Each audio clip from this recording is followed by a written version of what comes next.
Good evening, ladies and gentlemen, and welcome to another session of the Reuters Forum. In fact, tonight is the fourth in our series of 7 panel debates this year. Tonight's topic is carrots and sticks, uses and misuses of American aid and sanctions.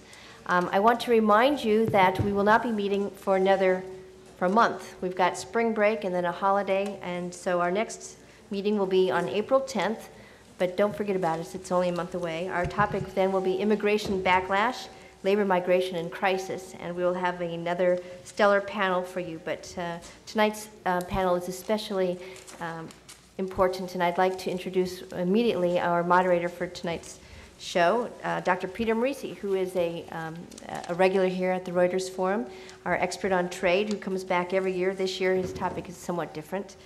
Dr. Morisi is a professor at the University of Maryland, and he has also recently been a senior fellow at the Economic Strategy Institute. So, Peter, I turn the show over to you.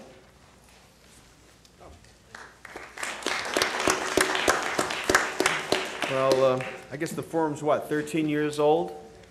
12th year? This is my 11th appearance. They had one off year. Tonight our subject is carrots and sticks, the uses and misuses of American aid and sanctions. Both aid and sanctions are deeply embedded in our foreign policy, both our political and security policy and our economic policy.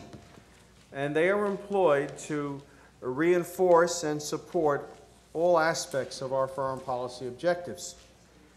They are embedded in international agreements, such as the agreements that the World Trade Organization administers, the International Labor Office administers regarding workers' rights, and so forth. Broadly speaking, our foreign policy has 2 sets of goals. One is American security, the security of our territory, our persons, both here and when they are abroad, and of our businesses. In addition, an important aspect of American foreign policy is the projection of American values. We, as much as any society, promote human rights, the rule of law, and frankly, market capitalism.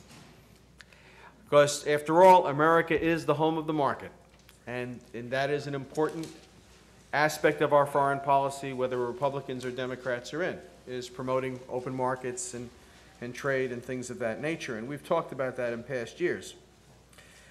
At times,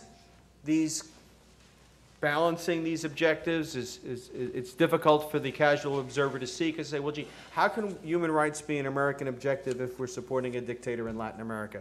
The answer is, for security reasons. There are trade-offs. Likewise, we don't always apply sanctions in an even-handed and consistent way. Why? Some people are more important than others, and some people we can get better results from in different ways than others.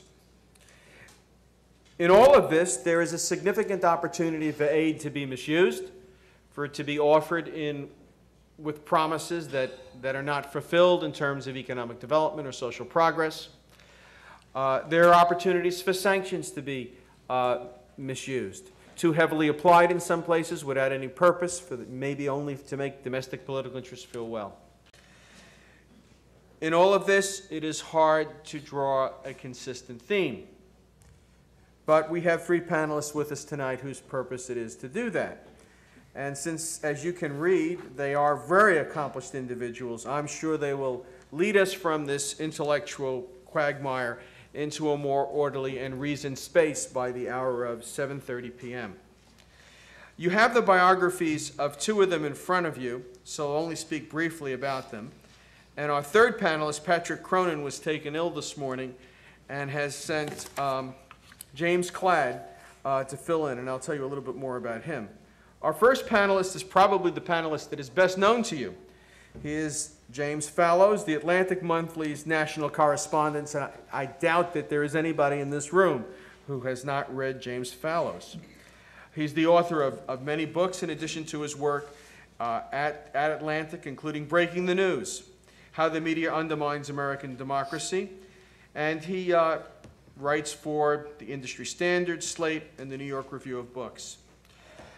Our second panelist is James Birkeland, who has had an enormously successful and distinguished career in investment banking. Most recently, he is with USB Warburg LLC, which acquired Dillon Read and Company, of which he was the chairman and chief executive officer. And you have all of that in front of you.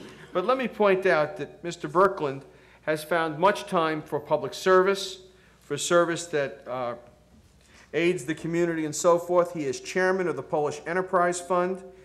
He is chairman of the International Executive Services Corporation and the Watson Institute for International Affairs. And finally, we have with us James Cladd, who was just appointed to the administration as a senior counselor in AID and the State Department with regard to foreign aid and U.S. foreign policy. He just left Georgetown University, where he had a endowed research professorship, the Henry R. Luce Foundation Research Professorship of South and Southeast Asian Studies. In recent years, he has held senior positions at Carnegie Endowment and the Far Eastern Economic Review. I can tell you that Mr. Cladd is one of the most knowledgeable people in America on the Far East and Asia, and he has traveled there extensively, and his views are always worth listening to. So with that said, it is my pleasure to introduce first Mr. Fallows.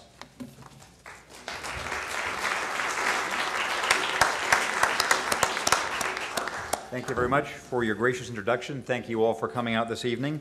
The challenge given to each of the panelists in the opening remarks is to lay out a coherent view of the subject in 6 to 8 minutes. This challenge is probably less daunting for me than some of the others because I am not an actual expert on this subject. I have spent a fair amount of time reporting overseas, and I've spent some time writing about the U.S. relationship to the rest of the world, but because of my particular informed amateur as opposed to involved specialist view, I'm going to suggest a few large ways to start thinking about this question of how the U.S. uses both positive and negative economic tools to get its way in the world, and I'll come to a conclusion that at least for me was surprising to come to when I started thinking about that. So that's my plan for the next few moments. Seems to me the question we're thinking about in a broad sense is the relationship between the economic strength of the United States, which is at the moment its second greatest area of relative strength in the world. Its greatest area of relative strength in the world is, of course, its military monopoly, where it will, within 3 years, spend more money on the military than the rest of the world combined. Now spends more money than the next 20 countries combined. So our first area of comparative advantage is military, but our second area of comparative advantage is our economic strength. The question is how we link that great power, the ability to invest, the ability to consume of this economy, the ability to create, with other non-economic goals this nation collectively and its people individually may have for the world. Some of those goals may be positive in the outside world. Economic development, advancement of human rights, advancement of intellectual understanding, advancement of racial understanding, advancement of gender parity, etc. Some of those goals may be negative. They may be discouraging the drug trade, discouraging terrorism, punishing nations for threats to our security, etc. Those goals may be acute in certain times. For example, in the current anti-terrorism war effort of getting countries to play ball with us in the short term, to give us landing rights for our airplanes, to give us transit rights for our troops. Or those goals may be chronic. They may be part of a Cold War-like effort to deal with a rival world system. They may be long-term efforts on the environment to encourage countries to treat their natural resources in a different way. Long-term efforts on human rights, et cetera, et cetera. So the question again is how these varied non-economic interests, positive and negative, chronic and acute, can be advanced by the great economic powers at the U.S.'s disposal. Now, it seems to me that most times when the government acts on this principle and when its politicians think about it, there are two sort of automatic pilot ways of addressing the problem. One of the automatic pilot ways is to assume that naturally and inevitably the process of economic involvement, business relations, capitalistic development will inevitably, with the course of time, melt away problems and bring nations into concord with each other. This is the bright side of the globalization hypothesis that until, say, 2 or 3 years ago was more or less was common, and it's the way that the U.S. has often talked about China over the last 20 years, the last 100 years, that if you do business with China, then the other problems will go away. And you see versions of this in other parts of the world. You see it in talking about the Middle East. If only there were more economic development there, there'd be less bloodshed.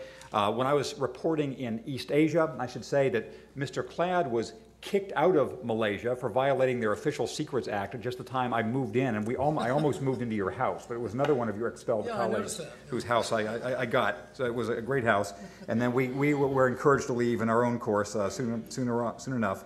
But in East Asia, the idea was of U.S. foreign policy has been encourage normal business enterprise, and the cultural differences, the political differences between East Asia and the Western political system will go away. So that's one automatic pilot. You don't need to think about the effects because business will take care of them itself.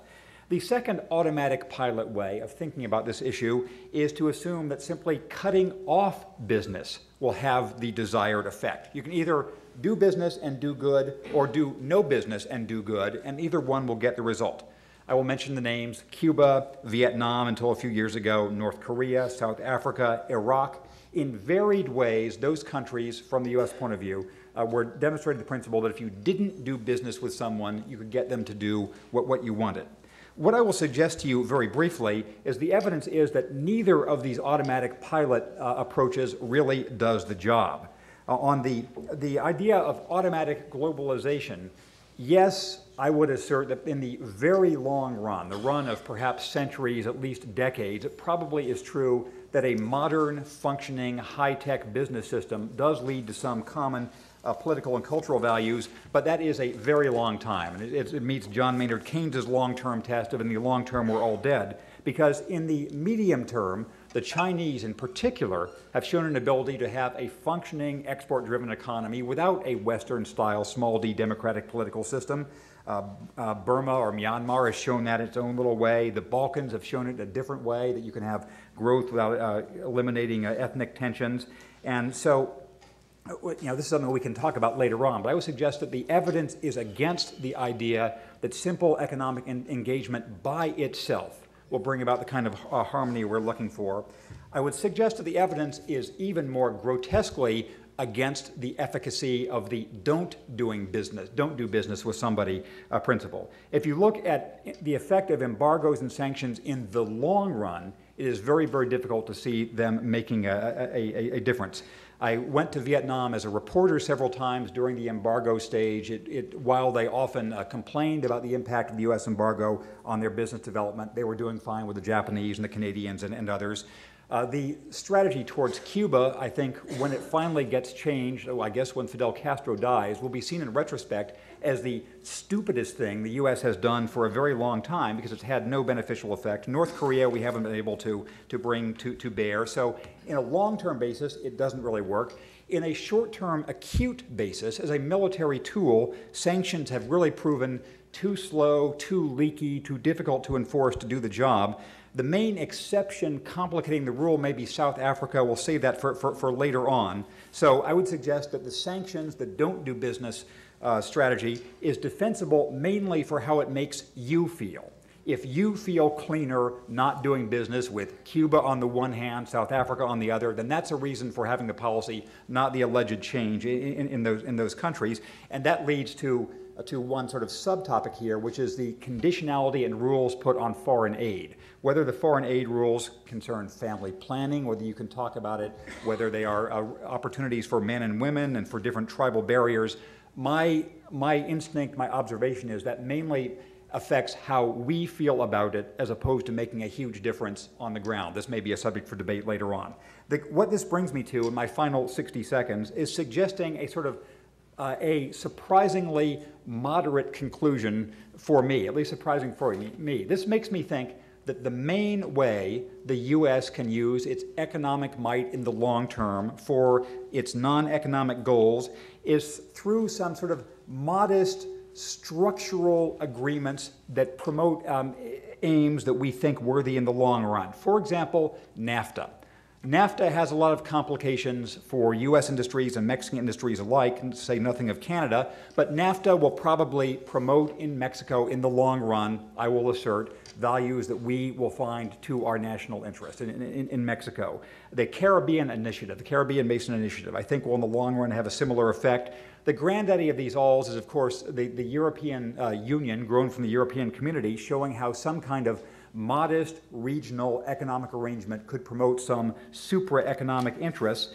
And this leads me to the perhaps more offensive conclusion that maybe the most effective way the U.S. can promote some non-economic values worldwide is through thinking hard and creatively about the World Trade Organization, and to trying to find ways to build into its operations the sorts of goals we would like to stand for as a country and as individuals. That is my amateur's overview. I now turn it over to the experts.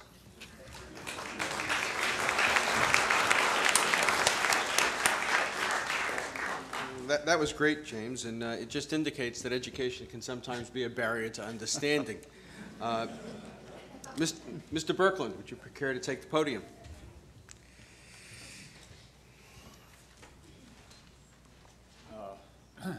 First of all, Terry, thank you very much for including me in this exciting session. You can judge from my background that I don't frequently address groups of students, and particularly on subjects of such a great proportion. Jim, I wouldn't disagree with anything you've said. I've been engaged in what you called private sector aid for easily 15 years. Obviously, as a professional, I've been engaged in venture capital and so forth in this country. And President Bush asked me to chair the first enterprise fund that was created in this country for Poland, and John Whitehead chaired the one for Hungary. And from that experience, I derived a number of conclusions, and I would like to speak more about process than about grand schemes. And if indeed we're going to advance the objectives that we've been talking about today, process becomes very, very important, and it isn't addressed very often. First of all, I would say, let us look at our aid program. Our aid program started out being a private sector program. It was the Marshall Plan, the Point 4. Under Kennedy, we had the Peace Corps, and we had the International Executive Service Corps were created at that time. Both aimed, private sector, volunteer organizations, aimed from the bottom up. All of those institutions, including President Bush's initiative on the Enterprise Fund, which is aimed at investing in private sector companies, small companies, basically, micro loans, medium-sized loans, so forth. All those programs have been remarkably effective, but they're not grand. They're very specific, and regrettably, they get lost. The same thing can be said on the sanctions front. As chairman of the Watson Institute, we've been doing a lot of studying about sanctions, probably among the leading institutions engaged in that ghastly arena. Someone told me that, in the sanctions world, Iraq was the equivalent of Somalia in the terrorist world. These broad strokes that we make in the world seldom have the effect we want. So at Brown and Watson Institute, we've been working on smart sanctions, aiming them at the individuals and their financial well-being who are causing the trouble. Well, that's a worldwide problem, and we've been working with Switzerland, with the UN, and so forth. But again, it's process. So in my view, the important thing is when we're pursuing these grand goals, which are terribly important to this country, the process of how we pursue them is very important. And I would suggest that with regard to AID, for instance, and all our aid programs, first of all, they're minuscule. I think we're, as a percentage of GNP, one of the lowest countries in the industrial world in terms of the funding, 0.1% of GNP. It doesn't quite live up to what we claim to be in the world when we say we're in favor of democracy and economic development and so forth, and we say 0.1%. The second thing is that the people at AID, who I deeply respect, have been struggling in a world that is so overwhelmed with immediacy and the demands of immediacy that it's very difficult for them to unroll a program that will sustain over a period of time the kinds of objectives they're seeking. The primary objective, I think, on one hand in AID, is to develop economies, free economies. Why? Because in free economies you develop a middle class, you develop a group of stakeholders, you develop a civil society, and ultimately all of those things are requisite to developing a workable democracy. So therefore there's got to be an interest in that sort of activity. Helping businessmen, little businessmen, not World Trade Organizations and IT, IBM and so forth, but rather working at the bottom, from the bottom up, with volunteer organizations that support those small efforts which are conducted by people who become, in a very real sense, diplomats at the ground level. And I see Hope Gardner's here, who is the Chief Executive of International Executive Service Corps, and I'm proud to say that since 1962, the International Executive Service Corps has been engaged in that sort of thing with volunteers helping small businessmen all over the world. Well, with the overwhelming needs that are thrust upon us, whether they're anti-terrorist or humanitarian or health or whatever, the economic bottom-up part of our activity has really been dwarfed. And in our view, it is the most effective part of what we do abroad. So I have a few suggestions that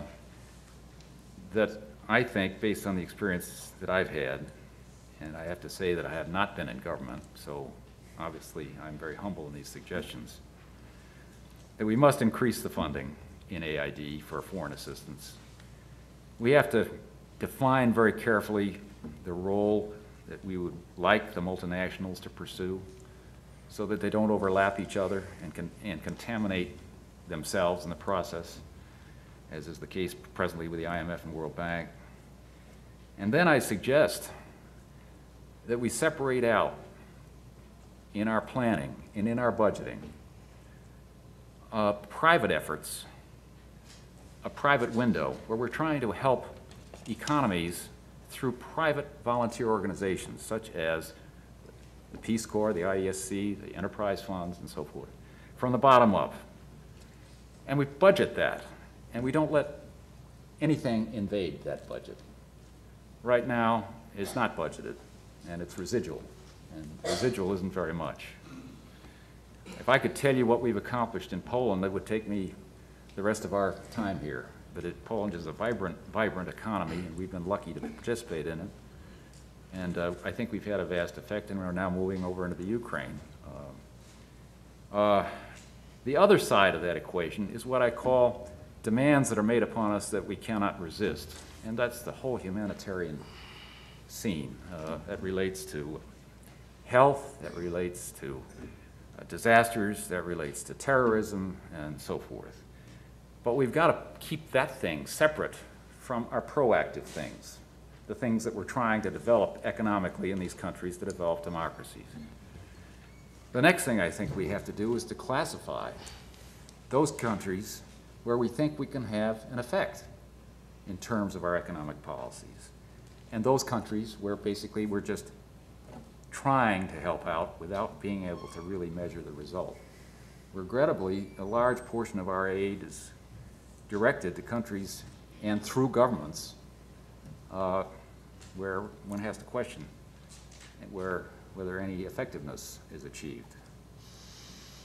Next, I think we ought to focus in our AID programs on volunteer organizations and not paid consultants. I have witnessed what volunteers can do in this world, and the country is filled with people who want to render service. And we're not encouraging them enough. The Peace Corps is a wonderful example. The International Executive Corps is another. There's a financial advisory NGO that's been very effective. Next, I think we've got to have very clear objectives and be able to measure them, certainly in the area of economic aid. And having said all that, if we could separate out the things that we budget against the things that are forced upon us by contingency, we would have accomplished a great deal. We could tell what we're doing with our aid much more effectively than we can today. At this particular point, I don't believe anybody in the United States can tell you how much of our aid money is going to private sector, bottom up. I don't think it's definable. One last point, two last points. I believe there is a possibility to develop what we call smart sanctions. Sanctions that are targeted to deal with people who are causing the trouble rather than the people who are innocent. We're working on that at Watson. The UN is working on it. It's a very delicate question because you've got to trace money all the way around the world. That's not so easy, but we're working on it. And lastly, I fully agree with you, Jim, on the trade side. I think the initiatives that we have undertaken with NAFTA, et cetera, are to be encouraged. I think the World Trade Organization is a little too grand for me to understand and produces so many antibodies, I wonder sometimes whether its effectiveness isn't overwhelmed. So having said all that, I welcome this opportunity for a podium to speak about something that isn't spoken about very often, and that is the private sector. Thank you. Well, thank you, John. It often makes me wonder whether, hearing presentations like that, whether we shouldn't move into a world akin to the American Red Cross. We leave disaster relief to a privately managed organization. Sometimes I wonder whether we should do the same with aid. Finally, we will hear from James Clack. James?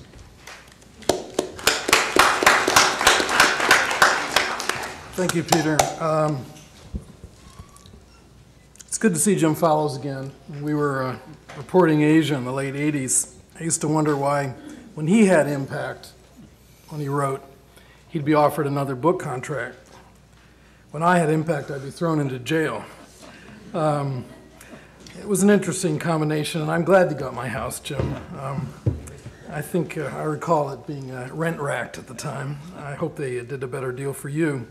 I'm not only a stand-in guy tonight for Patrick Cronin, who sends his apologies, but I'm also in a weird position because I'm halfway into the administration and halfway not. When I called my daughter, who's a fourth-year student at Vassar, and told her I'd been invited to join the administration, there was a hushed silence.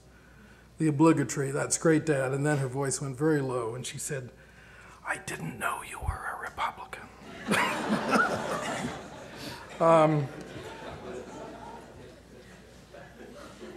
I found it an interesting opportunity to both leave the Georgetown faculty and come in to work with a number of people who I respect and admire very much in the American government. And I want to talk in the remaining time a little bit about aid and foreign policy and tell you a few things that may be useful to you as you think out what your government's doing in this area. There was a feeling by the people who are now in power that under the last administration, aid had become an interesting grab bag of worthy unfunded mandates. A number of ideas that expanded in the post-Cold War environment, perhaps inevitably, but had become rather tenuous and, let's say, detached from the mothership of our overall foreign policy objectives. And some of the work that's going on now is to try to deliver a policy and a program that is a little bit more coherent with our objectives. And I don't want you to think automatically, this is post-September 11th objectives. It's some kind of nice wraparound for an intensely national security and counterterrorism thrust. It's not that way at all. And people who work with Secretary Powell are, I think, often astonished at how much he pays attention to issues, not just the AIDS pandemic around the world, but to a number of other issues that I think bespeak, I think very nobly, of a broad consensus, bipartisan consensus, that this country has a lot of things to do out there in the world. Let me talk quickly about how much we give. Let me talk about who gives it. Let me talk about how much discretion we have with American official development assistance. a little bit about objectives, successes and failures, and what's coming up in the next 6 months. That's a lot of things to try to do in the remaining time, but let's go through it quickly. The aid budget's about $12 billion a year. Most of that is bilateral assistance. Multilaterals, nearly $2 billion go to the World Bank and the Asian Development Bank. Who gives it? It's not only from AID, the Agency for International Development. It comes from the State Department, which jealousy guards its economic support funds, ESF. Boy, when you go to Washington, it's like acronym mania. And I find always like getting it wrong and making a total fool of myself at the interagency meetings, but never mind, I'll learn. Treasury looks after the multilateral banks, Department of Defense, foreign military sales. It's a zoo. But it is also reinforced by a structure of priorities, and the money's farmed out. But AID is certainly the largest agency by far in the provision of American official development assistance abroad. But here's the third point. There isn't a whole lot of discretion in this. Some of this is tied up with what's gently called security. The Camp David agreement has spawned a regular exercise in which Israel and Egypt receive a very large portion of our bilateral assistance. There are other things which our Congress insists on earmarking, and boy, do they do that with a vengeance. Child survival family planning programs, Nepal and Indonesia, for example, that's earmarked. HIV/AIDS global campaign earmarked. Even limitations to policing assistance, for example. Everywhere in big terms and in little terms, there's a thicket of conditionality imposed by our legislature on what we do. What are our goals? The next question. They have expanded, as I suggested to you a moment ago, and I didn't wish to appear to be caustic, in a way that went way beyond the comparatively limited objectives of the Cold War. A previous speaker mentioned a previous era in aid in which there were irrigation specialists, people who knew all about agronomy, knew about the latest rice seed strains, but it was linked in a way to providing material improvements to countries that were seen to be vulnerable to the appeal of Marxist socialism. It's a very different era now, in which good governance and the rule of law, democracy and democratization, a number of things have come into the arena for AID and has made for some very interesting administrative problems. Some of this tends to be worthy but unfunded mandates. Democratization, for example, a lot of time is spent in how we can take one item of development assistance and achieve a range of worthy objectives, improve governance, better management, fiscal responsibility, trade capacity improvements. So there's a lot of this effort as well. We also have a very important humanitarian concern, and I think it's a source of pride in our country that while we have profound disagreements with the regime that runs the northern part of the Korean Peninsula, the United States has continued to ensure that food is not used as a weapon. The president insists on that in public and private, and we have a situation where we are willing to ensure that famine does not visit the North Koreans again. Successes, I think, they're old successes. I mean, the thing about our foreign aid program is people find it difficult to understand that it really reaches back more than half a century. With the onset of the Cold War, the Marshall Plan, there are successes that you can, I think, legitimately lay at the doorstep of AID, including Japan, Korea, Taiwan, Thailand. But of course, that was long ago. More recently, I think in the past decade, we can, in the midst of an awful lot of skepticism about foreign assistance, feel that, for example, economic growth in Mozambique, a country visited by floods and really torn apart by a very bad civil war following its anti-colonial struggle, has really reached a point where it's routinely 6 and 7% per annum. Good governance in Botswana, Eastern European transitions where a little bit of money from AID targeted on the right type of policy changes. I mean, it sounds boring, but it has to do with energy regulation and the way in which people run public enterprises. A small amount of money is actually made for some vast improvements. Let me just conclude by inviting you to think about some of the things that are coming along later this year. Like most bureaucracies, it works in reaction to whatever the next event is. Usually it's within a week or the next hour. In this case, there are a set of conferences, Sustainable Development Conference in Johannesburg toward the end of the year. Later on this month, Financing for Development in Monterey. The President will be attending. What we're doing is trying to find a way in which we maximize the impact of our foreign assistance in an era when, even before September 11th, we were witnessing net negative capital flows out of the developing world into the richer world. And that's quite apart from debt. Forget about the debt. principal and interest. Beyond that, there's been capital flight. So that the promise of globalization, which you can argue is a promise that's been in effect for 50 years, the creation of a broader middle class, the widening of markets, is under threat. And it's not just Argentina that shows some of these problems where you have a middle class under threat, and we know what history does with middle classes that feel vulnerable and impoverished. Finally, I think you can see a number of signs that there is likely to be a strong effort for increased funding of official development assistance from the United States, notwithstanding various pressures, the most important being, of course, the counterterrorism effort. But I want to leave you with a thought that this administration remains pretty impressively committed to a range of issues that are addressed by our assistance that go well beyond the current and understandable focus with counterterrorism. Thank you very much. Well, thank you.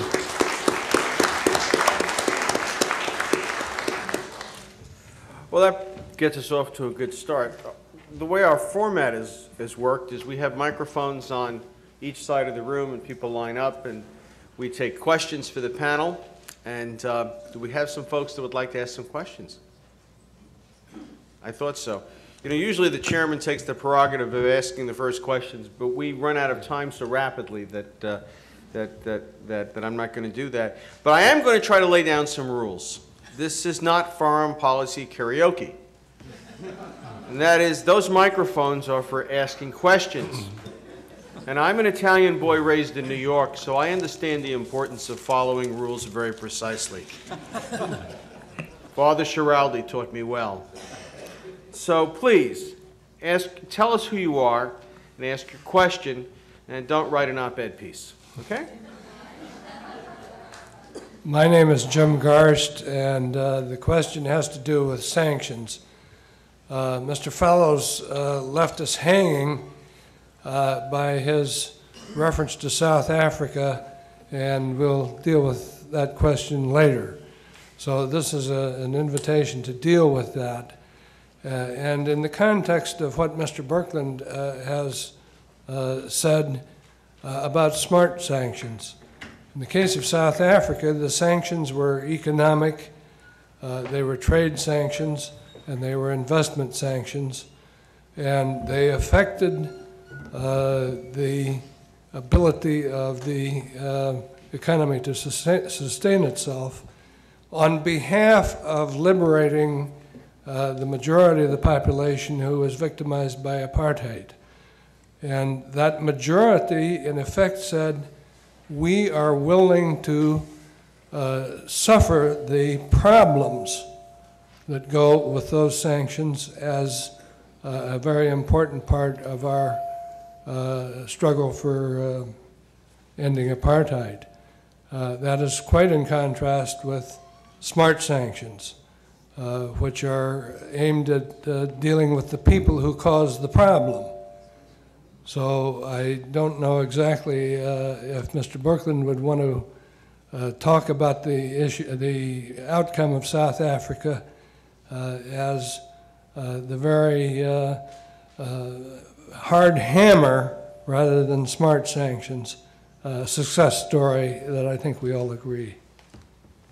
I think that everyone would agree that South Africa is the only place that sanctions have had a positive effect, and it was a very special case. But if we try to compare South Africa with Iraq or other places, I don't think that works that way. I think the dictatorships, if you want to call it that, the small cliques that run these countries, are the ones we've got to hit. And if we can hit them hard enough, maybe there's the chance to reverse it. South Africa, it wasn't a clique that we were hitting, it was a whole structure, as you well know, of businessmen and so forth. Very hard to design smart sanctions for South African experience. Jim wants to follow up. If I could pile on briefly in that, having raised and then left the question, I think in a way South Africa may be an exception proving the rule, just as Gandhi in India may be an exception proving the rule. In both cases, Gandhi's success in India was largely he had a regime he was protesting against that was shameable in some form. You could embarrass the British in the long run by saying you're not performing to this or that standard, and the U.S. has been shamed in various ways. And South Africa, while it's hard to think that the previous regime was really shameable, in some long run it was. It wanted to be seen as part of the Western democratic world, and that's not a weapon you can use against, use in Iraq or use in other places. So I think it was an exception for that reason. Mm-hmm. Yeah, let me just reinforce that by saying I partly grew up in New Zealand. One of the most effective weapons against the white South African minority was exclusion of sporting content, and that was a big shame value. Yeah, economists have studied at length economic sanctions and political sanctions of various kinds, and a couple of things come through. One is they have been less effective in an era of globalization rather than more. They've been less effective since 1970 than prior. Second, they are most effective when you can get everybody to join in, obviously, so you don't have an alternative place to go. And finally, they're most effective where you are pressuring a democratic regime so you can embarrass it. And South Africa, really fit that model most tightly. On this side, sir, could you identify yourself and give us your question? Hi, my name's David. I'm a journalism student here at Columbia. And I just read a small piece in the Talk of the Town in the New Yorker that said basically that all the aid that we've been giving in the past couple decades hasn't really worked, that those economies that we've given a lot of aid to haven't improved a whole lot. There's a lot of talk about smart sanctions. Is there a way that we could make aid smarter to make sure it reached its target? Yeah, really good question. As a foreign correspondent, somebody who was out, I guess, for a long time in wandering the same areas that Jim was and, going to East Timor, a number of places, I certainly have had my doubts over the years about the utility of much of what I've seen. What's impressed, though, is the way in which actually can be targeted quite well. There's a lot of effort going into making aid smarter. The British are doing very, very interesting work. If you care to look up, and we can talk later, I can give you some references where there's a lot of very serious effort going into better measuring the impact of aid and also targeting specific projects in a far more worthy sense. That said, I think there's a broad sense that if you get the broad policy environment correct, for example, you've got an environment that has secondary markets and debt and this type of thing, that it means that you can mediate and use capital a lot better and get better engaged into the world economy. And I think it's absolutely beyond doubt that countries which have opted for the trading advantage and improving their comparative advantages in the global trading economy have done better in the last 50 years than those who've opted for other policy mixes. So it's an interesting question, and I'd be happy to talk to you about it later on. Yes, ma'am, please. My name is Fang. I'm a journalism school student. My question goes to Mr. Fellows. And you said that the most effective way for U.S. to achieve its non-economic goal might be like working through organizations like WTO. Are you suggesting that United States should work multilateral instead of bilateral or taking actions on its own? That is a good question, which gets to something that I left unclear, both in my talk because I wasn't clear about it in my own mind. I think what I would say with greater clarity is the U.S. should do both things. The point I was trying to make is that the record of almost every other approach, especially sanctions, but also just assuming that the normal commercial interaction will solve all problems, that has been so weak and so dismal as to make you think that maybe if you accept the if you accept the belief that you can shape the terms on which nations and companies interact, as we tried to do in NAFTA, as the Europeans have done in their European Union, then you could shape through WTO rules, you could shape evolution in a direction you would like to see. I think the U.S. is so large that it will inevitably do a lot of the things it does unilaterally, just because there are certain things that only the U.S. can do, but it should be able, it shouldn't have an all or nothing choice. It should work through the multinational organizations as effectively as it can and view them as a more promising avenue than I think most people do, and recognize there'll be some things that are still unilateral. One of the things that's important to recognize is that economic development is fundamentally an economic process. Social development often accompanies it. Economic development cannot be accomplished without the rule of law. We see in the case of Enron where people don't follow the rules. Imagine a whole economy of bookkeeping like Enron. Well, you find developing countries where that's the case. A lot of what the WTO is about is the rule of law, is about standards for the practices businesses are held to in their countries, so as a way of facilitating greater flows of commerce. And I think that's in the sense, was that the sense you were talking about, Jim? Yes, good point. Yes, that's what I meant to say. That's precisely what you meant. Yes. I have an unfair advantage. The WTO, as you know, is what I do. This gentleman here. Hello, my name is Ralph. As an ex-Peace Corps volunteer, I have a few questions. First, to say something about your rule of law, which everybody knows, those who make the laws rule. So, so rule of law is only as good as the laws you make. Slavery was legal, so you follow the rule of law.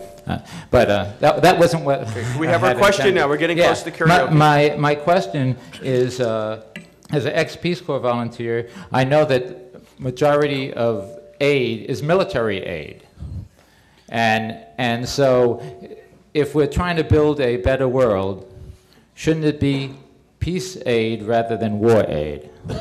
Very good question. Very important question. Who wants I will take that as a segue to make 2 points. One is we've skated around the fact that I don't know what percentage you all probably do, but it's the first two recipients of foreign aid are what, Israel and Egypt. I mean, so this is not development aid in the sense we normally think of it. It's a whole different category of international interest, which we can debate on their own terms. So the amount that's going to actual development aid as opposed to Middle East security is even smaller than it seems. And yes, as part of the smart aid measure, we should think more about that. The other point I wanted to make involved the organization that Mr. Birkeland mentioned briefly, the International Executive Service Corps, something that my wife's parents actually worked in. It's kind of a Peace Corps for retired business people, and they worked in Indonesia and Korea and Kenya and Egypt, and I think it was very satisfying for them and had some tangible results. So I think this is I give my family's endorsement to this plan. Yeah, sorry, one quick thing. Also, Peace Corps volunteer the very last year of the former Ethiopian Empire. And the aid there, I was involved with the smallpox eradication program. It was very small in the sense of its requirement on funds, but the impact was enormous, so I understand the distinction very well. If I could ask on that, if I may. Please. Who conducted that Ethiopian program? It was, we were linked up with it was a World Health Organization program with Peace Corps being involved with some of the more menial tasks, actually.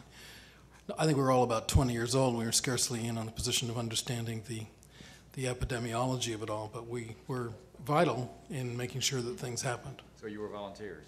Oh yeah, I was a volunteer in Peace Corps. Over here, sir. My name is Ben. I'm an undergraduate economics student here at Columbia. My question is for Mr. Birkeland.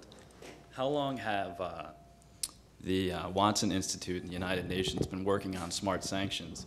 How far away from employing them are we? And would you be able to share an example of what a smart sanction might be?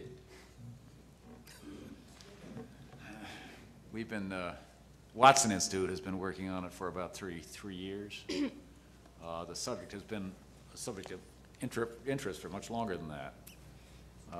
They have, together with the United Nations and the Swiss government, put together a handbook, which I brought with me, which I'll be very happy to leave here, which spells out the rules that the United Nations should pass so that they can quickly pass a resolution that makes sense in bringing in the whole United Nations apparatus into the subject. And they've also included in that booklet the rules and laws that each country in the United Nations should enact in order to effectuate such smart sanctions. When you look at the book and you figure all the nations that have to enact these, regulatory and legislative solutions, you begin to recognize what a big problem it is. I don't think we will see really effective smart sanctions for a long time. On the other hand, we are already beginning to see them in the anti-terrorist movement. My name is Maya. I'm professor of journalism and journalist from Republic of Georgia. And I have such kind of question. My country is not a country where United States used economical or even political the sanction in spite of some violation of human rights. But the Georgia is a country receiving a wide, huge international financial and American financial aids. But unfortunately, most amount of this money are not spent on right purpose that simply contributes flourishing of corruption and impedes development of economical development and democratic institutions development in my country. United States knows that, but unfortunately, many Western countries, among them your countries, sorry if this is a rude question, but this is fact, this is true, that the United States simply closely saw huge amounts, billions of dollars goes the wrong right, and my country, my nation has huge debt, and least money are not spent on purpose. And how can you explain this position of your country? Okay, thank you. You're the government guy. James, welcome to the United States government, James. Well, I'll give all the weasel things first. I'm an Asia-Pacific guy. I'm not yet in the administration. Beyond that, the questions you've raised, I think, touch on two things, which is corruption in the use of aid, and also, I believe there was a reference to debt relief. We are in the middle of some very interesting debates in Washington about the whole question and purpose of development assistance. Generally, you're looking at this conference in Mexico. You're going to be, I would watch out for it because there's some interesting things likely to come from our Treasury. Our allies, and this is a very, very important point to understand, particularly the Germans and the Japanese, are very reluctant to see outright debt relief, right? They feel that this sends the wrong signals, and we may remember the whole problem of moral hazard, which was talked about so glibly back in the Asian economic crisis of 97, 98. I think there's something to it. Debt rescheduling matters, and also outright debt relief may, in fact, encourage the continuation of the wrong policy mix, at least from our perspective. As far as the corrupt use of aid is concerned, this is something that beleaguers all donor countries. The Japanese periodically go through enormous scandals. They're having one right now over the use of their official development assistance. I would like to learn more about Georgia, so perhaps we can talk afterwards. Yeah. Yes, please. If I could comment to this corruption question. If the aid is directed from the bottom up instead of through governments down, you would avoid much of the corruption problem. And regrettably, most of our aid programs are these massive programs of military and what have you support, and they have to go through governments. But so many of these countries that have corrupt governments have a semblance of civil society. And if you can find, as you can in Africa, in the AIDS problem, those little pockets of civil society to work with, then you can work underneath the government. Quick point, remembering a snippet of a briefing book I was looking at recently, and a very large amount of American official development assistance is actually channeled through private groups in Washington. It's been one of the profound changes of the last 15 years. So the NGOs, or what are known as the PVOs, private voluntary organizations, have a great deal to do with the dispersing of taxpayers' funds. It's been a very profound change, so I wouldn't want you to have the notion that this is some juggernaut run by faceless bureaucrats, of which I'm about to become one, I suppose. Sir. My question is for Mr. Birkeland. My name is Dennis Fitzgerald. I'm from Baruch College. You spoke of defining carefully the role multinationals play in case they contaminate themselves, and you also spoke of the WTO being overambitious. Could you suggest a role that multinationals should play, and a role that wouldn't mean them contaminating themselves? And do you believe the WTO is ineffective and can never be effective? You seemed critical of it as an organization. I'm less equipped to talk to these subjects than anybody up here, but I'll try to answer your question. I think that the multinationals have all invaded each other's territory. You can't tell in the IMF whether they're in the development business or in the financial crisis business. The World Bank is arguing where they should be. Some of the regional banks, I think, have a better definition of what they're doing than the multinationals that we talk about. As far as the World Trade Organization is concerned, it has become a target for everybody who hates globalization. It's a wonderful concept, but it's so grand that it obscures some of the more important things that are being done, like NAFTA and South American free trade areas. But I mean, there's no question it's a desirable objective, and people are working on it, and I hope indeed that we end up with a regime of free trade throughout the world. But it's a massive, massive thing. We'll take another question on this side because we had taken two here. Please, sir. My name is Matthias Wabler. I'm an Austrian student at the School of International Affairs. My question is to Mr. Klatt, since he's the closest to government, but please all the other ones answer as well. My question is about the very notion of globalization and trade liberalization, since it's sometimes said by critics that the globalization in its current form or sense benefits in particular the United States and Europe and not countries in Africa, Latin America, whatever. And I'm in particular referring to food and agricultural subsidies and textiles. I want to have your comment on that issue. All right, briefly, because people's eyes will rapidly glaze over if we go into too much minutiae.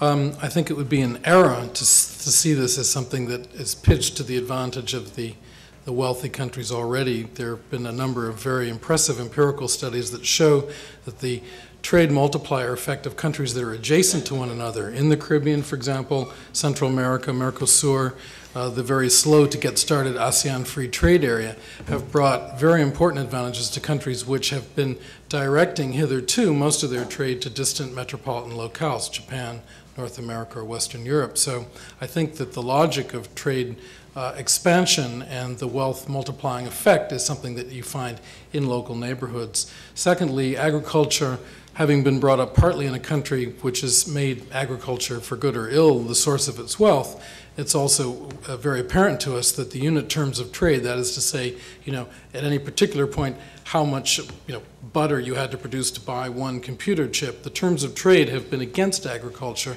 since the end of the Second World War. It's not the thing to be involved in if you're looking for high-end value returned, particularly in foreign trade. So agriculture is a problem that is, structural as well as just a matter of particular lobbies in wealthy countries preventing an expansion of agricultural trade, and those things have to be addressed as well. To say that if you simply reduce barriers, there's going to be a sudden influx of wealth is not true when you measure unit terms of trade. Would that be right, Professor Maurice? Yeah, it certainly is. I mean, the developed countries have much to account for when it comes to their agricultural policies. I was chastised at the Canadian Embassy by an MP from Manitoba yesterday, and it's only appropriate that you drill on me today. Our farm policies don't make a whole lot of good economic sense, and to say the EU does the same thing is not a good enough answer, because I think we would do a good enough job of distorting farm trade without help from the EU. We cannot seem to let go of subsidies, and it is a very unfortunate thing. It's also unfortunate we're not having this forum in Iowa when we say that. However, that said, if you get your hands on more farm trade, you will not become wealthier for it. The wealthiest country in the world on a per capita basis in the 1890s was New Zealand. Why? The high price of mutton in London. But the reality is that it takes fewer and fewer people to herd sheep. So at any one time, 1/4 of the population of New Zealand is looking for work or employed in Sydney, Australia. There's just not enough work there. Or hanging out in universities in New York. Right? Exactly. Next question, sir, in the orange sweater. Okay. My name is Ricardo Amorim. My question is also related to free trade and actually goes to all the panelists.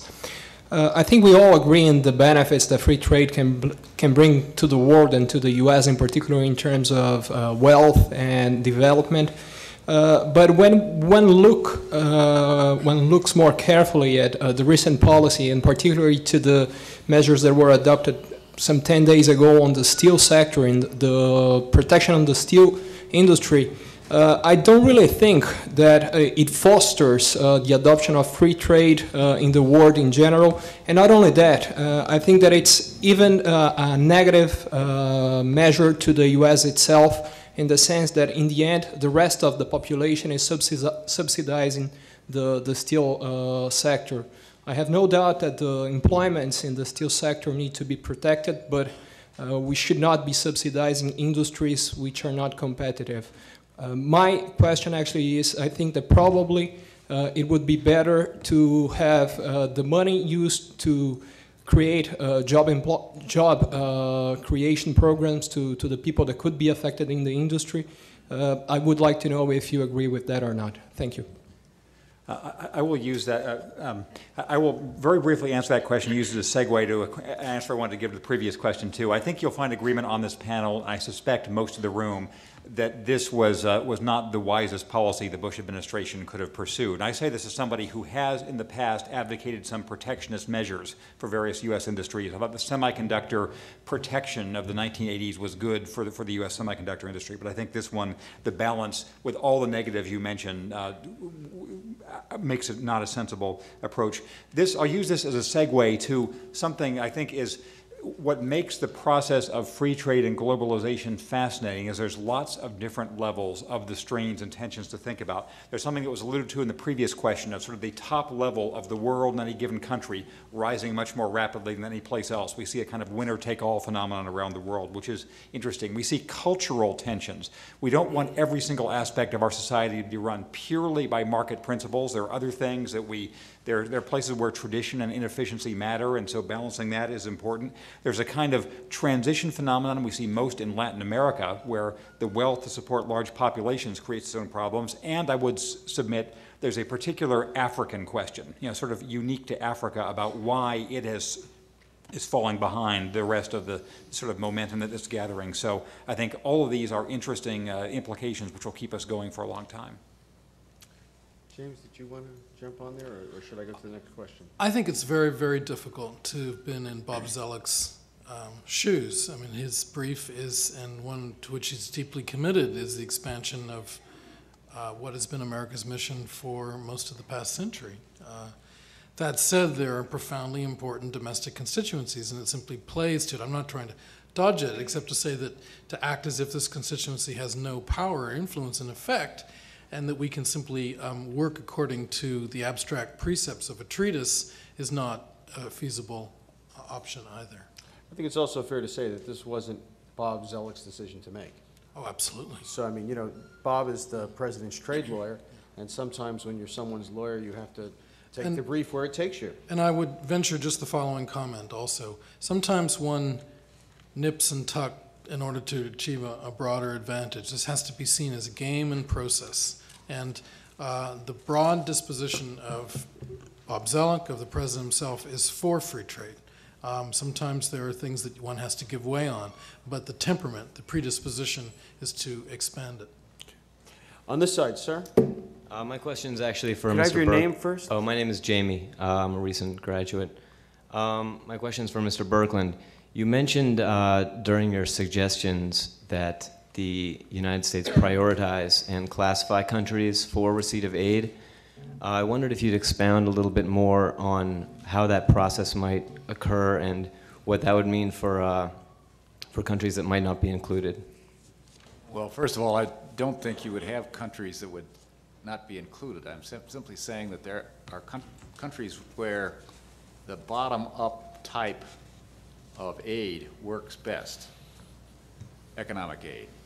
And there are countries that basically don't have the infrastructure, politically or in any other way, where you're dealing in a chaotic world. In those countries, many of them in Africa, you do your best to deal with specific problems such as AIDS and so forth. In furthering our objectives in the free world, however, if you were to focus on countries where the middle class has a chance, where there is a structure, where there is a great big gap between the poor and the rich, and where you can find entrepreneurial spirit, and then you can accomplish a great deal in those countries with economic aid of the sort I talk about. In that category, I'd put all of Eastern Europe. I would put South America, where the gaps between the rich and the poor are phenomenal, and which we have totally abandoned. It's where we started our aid program back in 1962, and where I think we belong again. I think you can take countries like Sri Lanka, where indeed this kind of aid can be very important in developing democratic institutions. In countries where you don't have a chance of doing that, then I think you have what I call a humanitarian approach, where our principles carry us. But I think to separate these two out is very important. In the one, you can measure your result. In the other, it's very hard to measure your result. You just do it. Okay. Sir. My name is Bill Stein. One of the concerns with aid is its open-ended nature, and it just seems to be continuous to a country. And I was thinking about that, and one of the things I did years ago was I worked for one of the model cities programs. And the key characteristic of the model cities program was that it was a fixed grant to a city for a 7-year period. So you knew you were getting money, you knew you were getting it for a fixed period of time, which has its advantages, but it also has its disadvantages.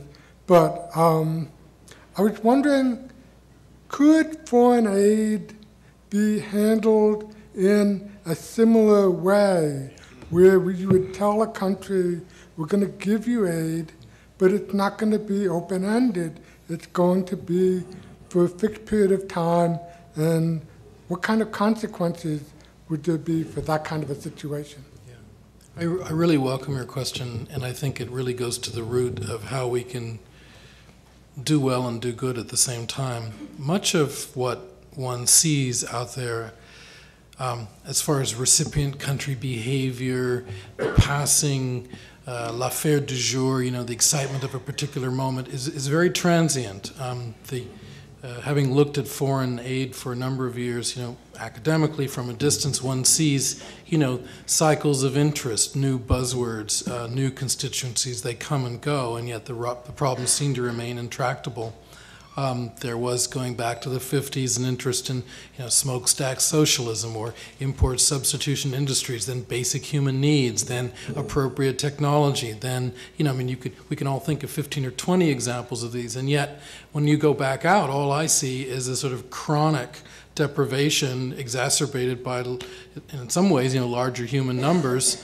Not that that's a root cause itself, but the net effect, one wonders, is this impervious to any directed approach? I think the thing that you've raised is a very interesting example, and there are, and I do invite you to look at a publication that's coming out of AID for this Monterey conference.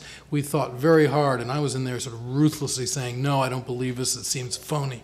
I don't believe that this is a real success story, but we came down to a number of issues, and you'll see your point there again and again, the commitment, year after year, very focused attention of senior administrators working with civil society. Most of these things have an on-the-ground component, and they do amount to, I think, examples of where, against the trend that seems to cause us to be cynical and despair, there have been some very important achievements. Please. Yes. Jared Skolton, epidemiologist for the New York City Health Department, former Peace Corps volunteer, trickle-up coordinator.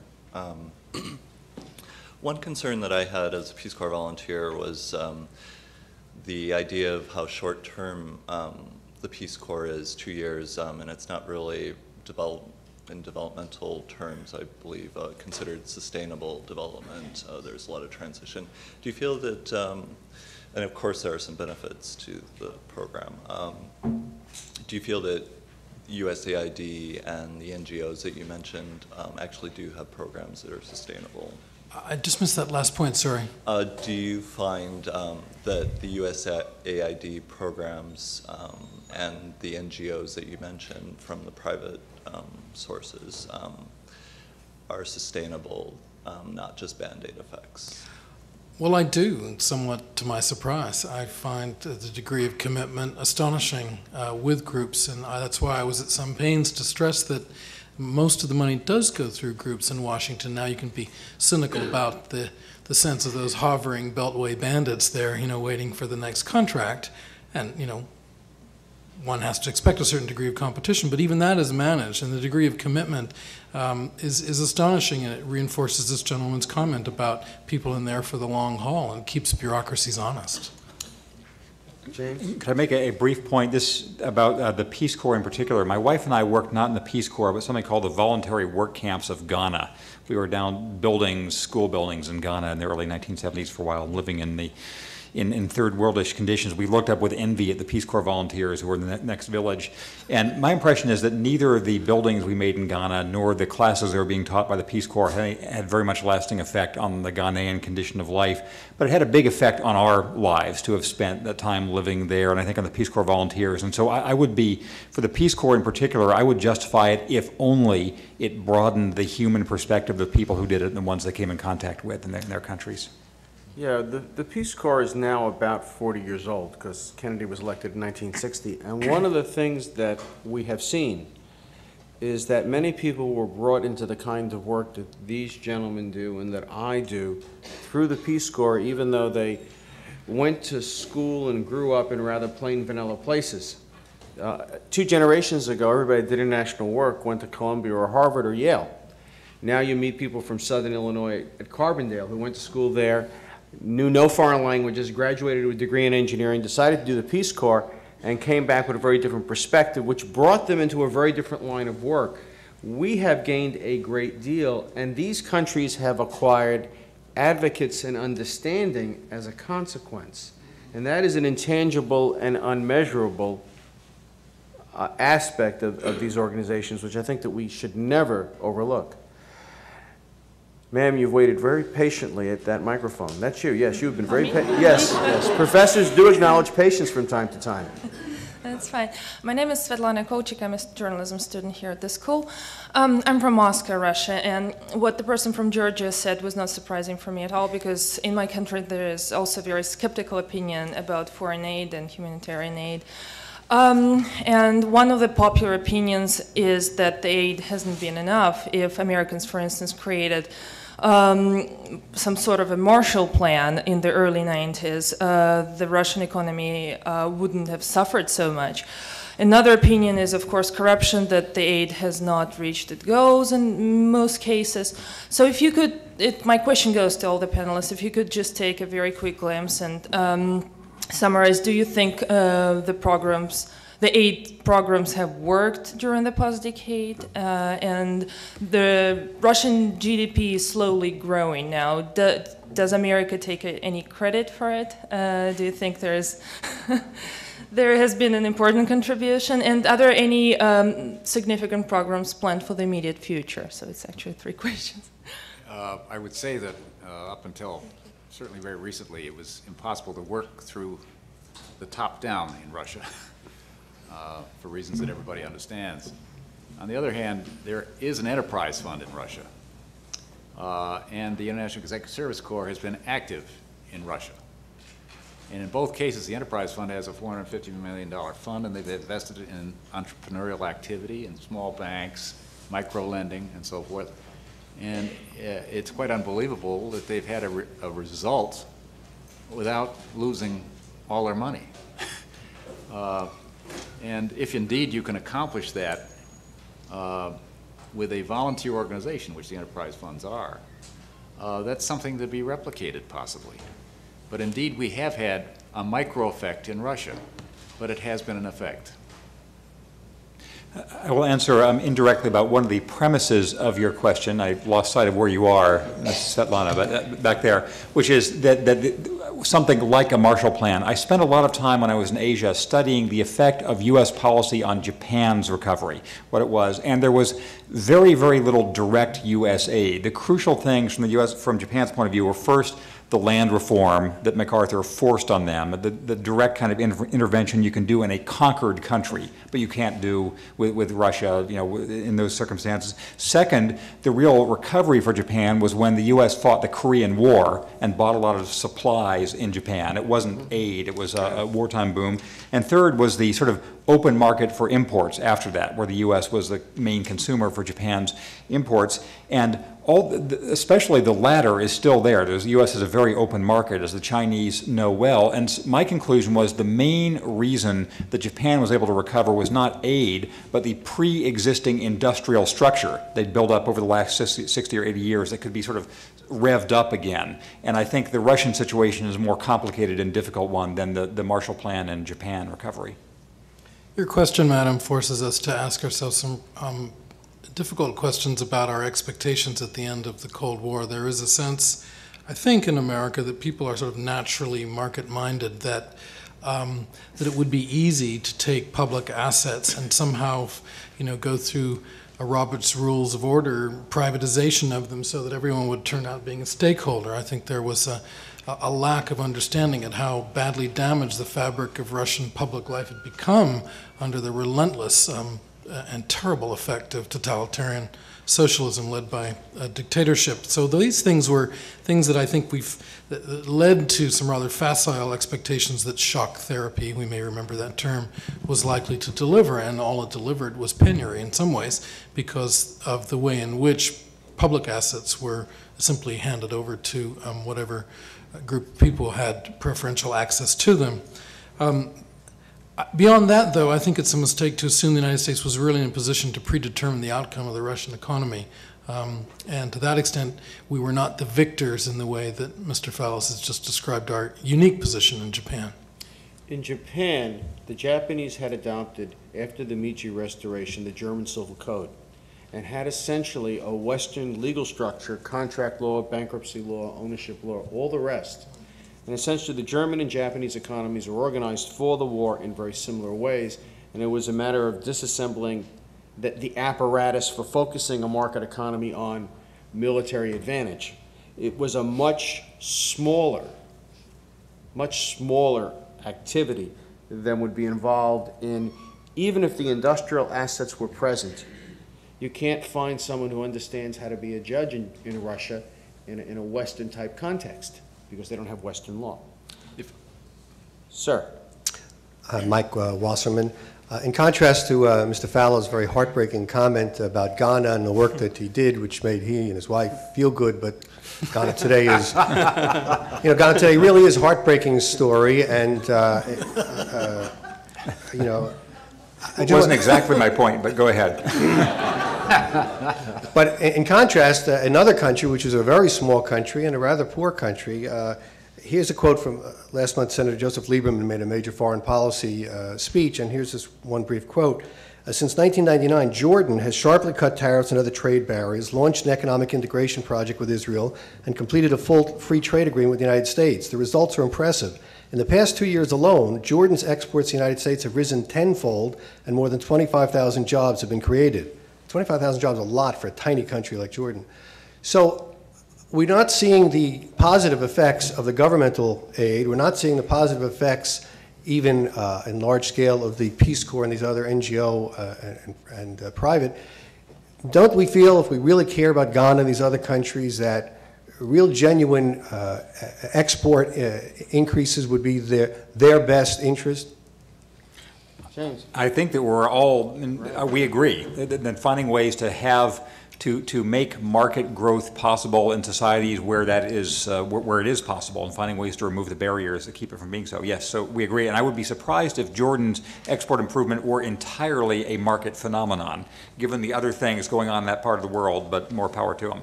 I'd just like to reinforce, and it's a very interesting intervention, and to say that your taxpayer dollars through AID went toward enabling that important transformation. There was official development assistance from the United States going to Jordan to help them prepare the structure to basically engage with the international economy, and advice went through to talk about the free trade agreement with the United States. I mean, all that was done with ODA. And it's an interesting example of where you can say, well, let's have 5 projects which are incredibly time-consuming, involve a lot of work. I'm not saying that volunteerism doesn't work, but in addition, if you come in at that level and you get it right, and the historical moments there, and you've got political will and all the other things that need to be there as well, an expanding global economy, a market niche, and so on, that can have a tremendous transformational impact as well. All right. We have 6 minutes to go. Oh, did I? Only Mr. one comment Berkland. I'd make. I'm The sorry, International John. Executive Service Corps was very active in Jordan. Wherever you can find an entrepreneur, you have a chance. And where you can't find an entrepreneur, you have a problem. And it's about that simple in terms of aid programs. Thank you. We have 3 questioners still standing. We have 6 minutes. I'm going to ask each of you to be really concise. We'll take the 3 questions together and we'll give the panel a chance to respond to those questions and make a wrap-up comments. Okay, my name is Javed Khan and I'm a graduate of Columbia Business School.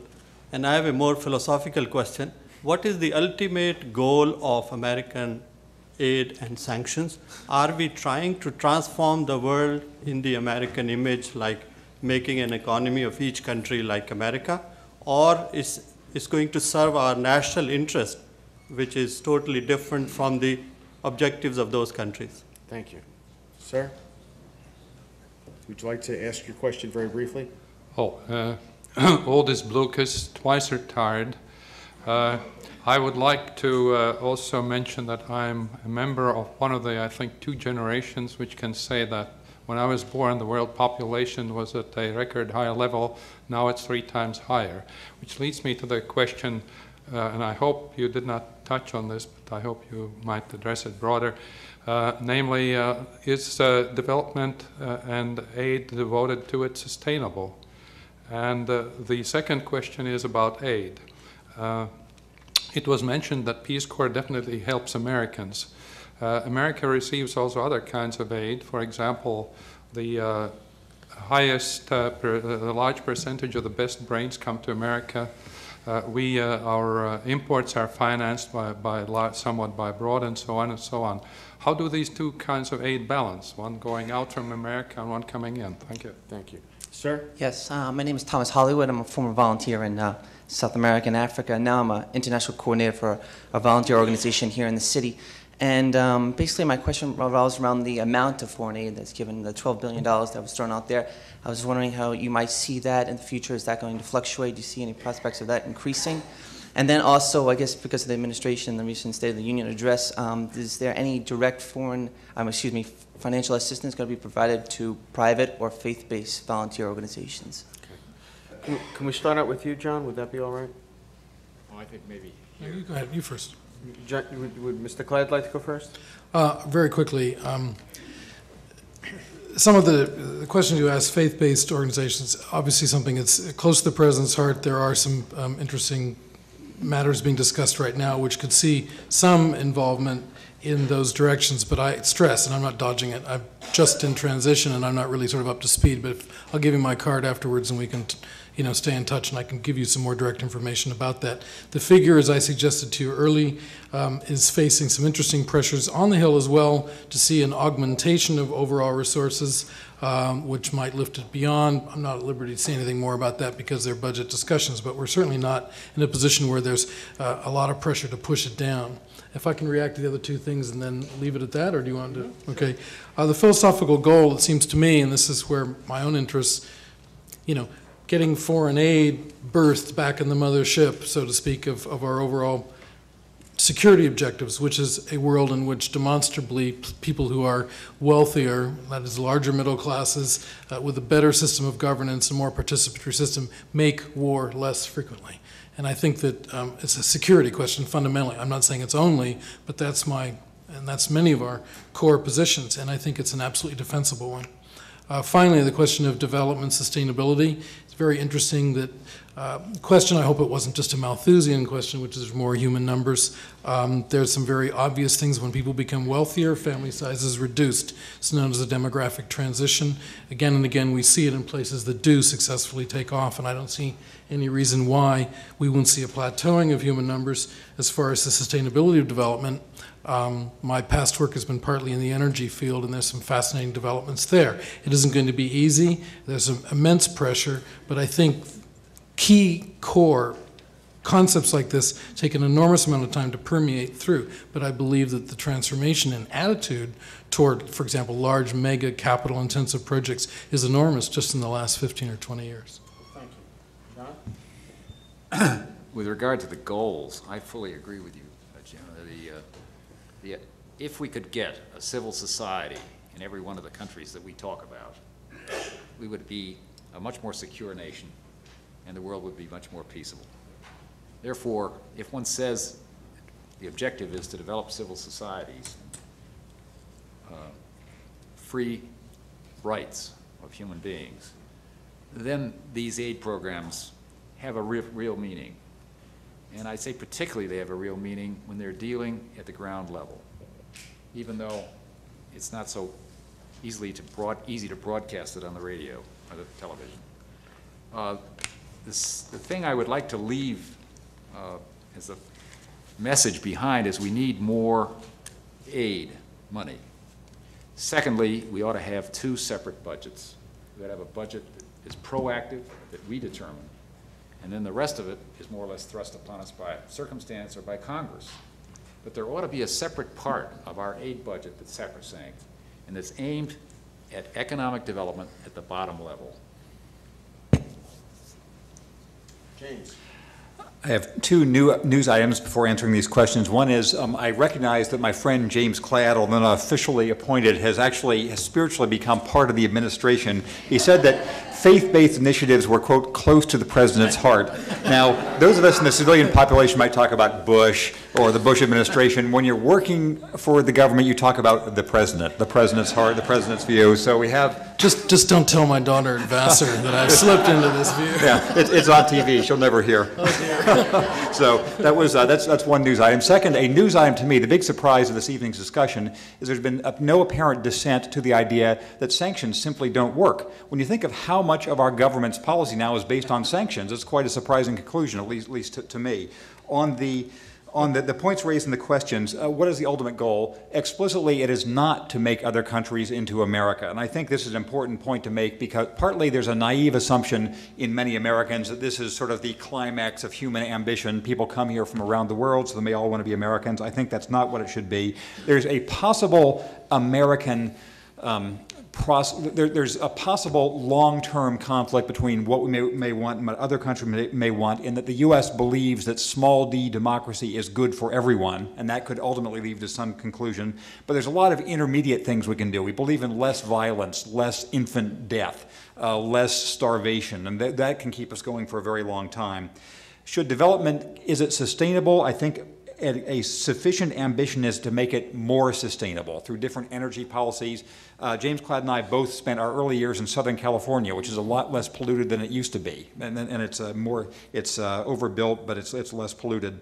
Finally, the flow of aid around the world. A reason to have aid around the world is so the U.S. has to sort of skim off less of the talent. It's a glory of America that we can absorb talented people from around the world, many of them in the room this evening, but it probably would be better if they didn't feel so compelled to come to the U.S. So that's an ambition for our aid, too. Well, thank you very much, and I thank all of you, and will you join me in thanking our panel?